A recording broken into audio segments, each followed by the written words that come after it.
Have you ever wondered why some people get rich while others, who might be just as smart or work just as hard, struggle financially their whole lives? That's the core question Robert Kiyosaki tackles in his game-changing book, Rich Dad, Poor Dad. Today, we are diving deep into the powerful lessons from this book that have transformed the financial mindset of millions. This isn't just about money. It's about changing the way you think about money. So, who are the rich dad and poor dad? The poor dad is Robert's real father, a highly educated man with a Ph.D.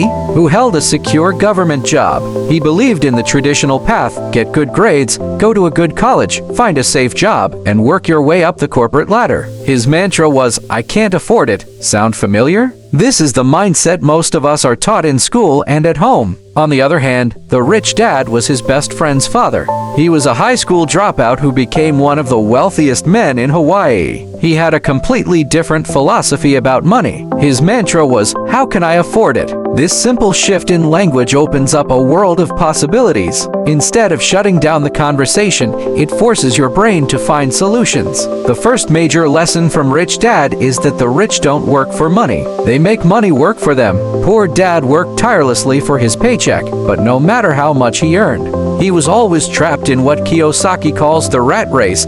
This is the endless cycle of working for money to pay bills, which then requires you to keep working. It's a hamster wheel of earning and spending. Rich Dad taught Robert that instead of working for a paycheck, you should focus on acquiring assets. This leads us to the second crucial lesson. You must know the difference between an asset and a liability. This sounds simple, but it's where most people get tripped up. An asset is anything that puts money in your pocket. A liability is anything that takes money out of your pocket. Let's break this down. Your job provides income, but your salary itself isn't an asset. The traditional middle-class dream: a big house, a nice car, are often people's biggest liabilities. Your house comes with a mortgage, property taxes, insurance, and maintenance costs. Your car has loan payments, gas, and repairs. These things constantly drain your bank account. Rich Dad's definition of an asset is something that generates income without you having to actively work for it. Think of things like rental properties that bring in monthly rent, stocks that pay dividends, or a business that runs itself. The rich focus their time and energy on building a strong column of assets. Once the income from their assets is greater than their expenses, they are financially free. They no longer need a job to survive. The third key lesson is to mind your own business. No, this doesn't mean be nosy. It means you need to focus on building your own asset column. Your profession is what you do to earn a paycheck. Your business is what you own that generates passive income. A doctor's profession is medicine, but their business could be real estate investments. A pilot's profession is flying planes, but their business might be a portfolio of dividend stocks.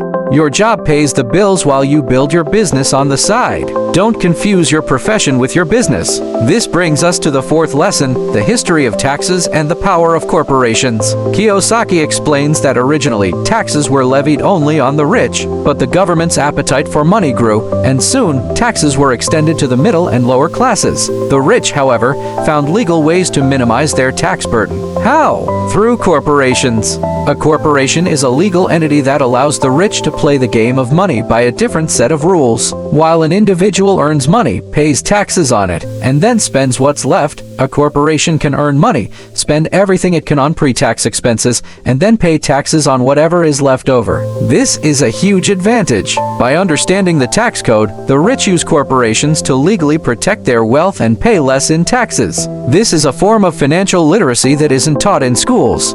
The fifth lesson is that the rich invent money. This sounds like magic, but it's really about seeing opportunities that others miss. It's about financial intelligence, which is a combination of accounting, investing, understanding markets, and the law. Rich Dad believed that your greatest asset is your mind. By investing in your financial education, you can learn to spot good deals, raise capital, and structure businesses. Instead of waiting for opportunities, you create them. For example, you might find an undervalued property, secure financing to buy it, make some minor improvements, and then sell it for a quick profit or rent it out for cash flow. You've essentially created money from a good idea and a bit of courage. It's not about having a lot of money to start. It's about being financially smart enough to use other people's money to build your own wealth. The sixth and final core lesson is to work to learn, not to earn.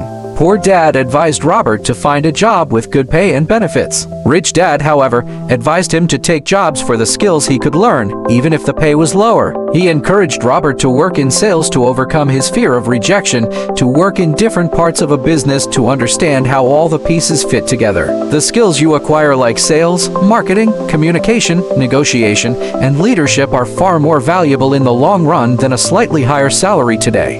These skills are assets that you carry with you forever, and they are essential for building your own business and investment empire. A job should be seen as a stepping stone for learning, not the final destination. So, to recap the 6 lessons: 1. The rich don't work for money, they have money work for them. 2. Understand the difference between an asset and a liability and focus on buying assets. 3. Mind your own business by building your asset column. 4. The rich use corporations to master the game of taxes. 5. The rich invent money through their financial intelligence. And 6. Work to learn, not just to earn. Kiyosaki also emphasizes the importance of overcoming the primary obstacles that hold people back: fear, cynicism, laziness, bad habits, and arrogance. The fear of losing money is what keeps most people in safe but unrewarding jobs. Cynicism, or the what-if negative thinking, paralyzes people from taking action. And arrogance, thinking you know it all, prevents you from learning new things. To become financially free, you must manage these internal roadblocks. Rich Dad, Poor Dad is not a get-rich-quick scheme. It's a fundamental shift in mindset. It's about taking control of your financial future by increasing your financial literacy. The book challenges you to unlearn the traditional advice about money and start thinking like the rich. It's about playing the game of money to win, not just to not lose. The path to financial independence starts with education. Read books, attend seminars, find mentors, and most importantly, take action. Start small, buy a small asset, make mistakes, learn from them, and keep moving forward. Your financial journey is a marathon, not a sprint. The lessons from Rich Dad, Poor Dad provide the map. It's up to you to take the first step. Thanks for watching. If you found these insights valuable, don't forget to hit that like button, subscribe to the channel, and ring the bell so you don't miss our next video. We'd love to hear your thoughts in the comments. Have you read the book? What was your biggest takeaway? See you in the next one.